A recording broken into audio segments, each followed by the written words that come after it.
പ്രിയരെ, എല്ലാവർക്കും വന്ദനം. ഞാനൊരു യാത്രയ്ക്ക് വേണ്ടി ഒരു പ്ലാറ്റ്ഫോമിൽ നിൽക്കുകയാണ്, റെയിൽവേ സ്റ്റേഷനിൽ. ഇന്ന് ആയിരക്കണക്കിന് ആളുകൾ ഒരുപക്ഷെ ഇതുവഴി യാത്ര ചെയ്തിട്ടുണ്ട്, ഒറ്റയ്ക്കും കൂട്ടമായിട്ടൊക്കെ. നമ്മുടെ ജീവിതവും ഒരു യാത്രയ്ക്ക് സമമാണ്.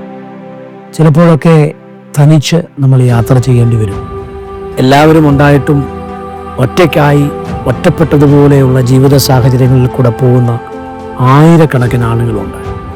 ഇന്നൊത്തിരി ആളുകളുടെ പരിഭവം എനിക്കാരുമില്ല എന്നുള്ളതാണ്. ചുറ്റും ആളുകളുണ്ട്, പക്ഷേ മനസ്സറിയാൻ, ഹൃദയം വായിക്കാൻ, കൂടെ നിൽക്കാൻ, സങ്കടങ്ങളിൽ ഹൃദയത്തെ മനസ്സിലാക്കി ഒരാശ്വാസമായി കൂടെ നിൽക്കാൻ ആരുമില്ലാതിരിക്കുമ്പോൾ നിങ്ങളോടൊരു സന്ദേശം പറയട്ടെ. നിങ്ങളുടെ ജീവിതത്തിൻ്റെ യാത്രയിൽ നിങ്ങൾ തനിച്ചല്ല.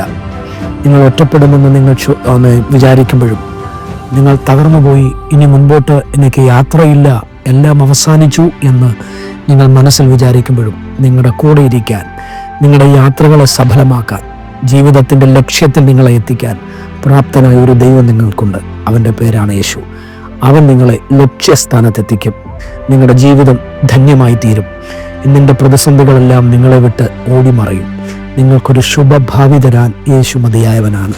അവൻ്റെ കരങ്ങളിൽ ആശ്രയിക്കുക. നിങ്ങളുടെ ജീവിതയാത്ര ജയകരമായിരിക്കും. അവൻ നിങ്ങളുടെ കൂടെയുണ്ട്. May God bless you. Amen. Amen.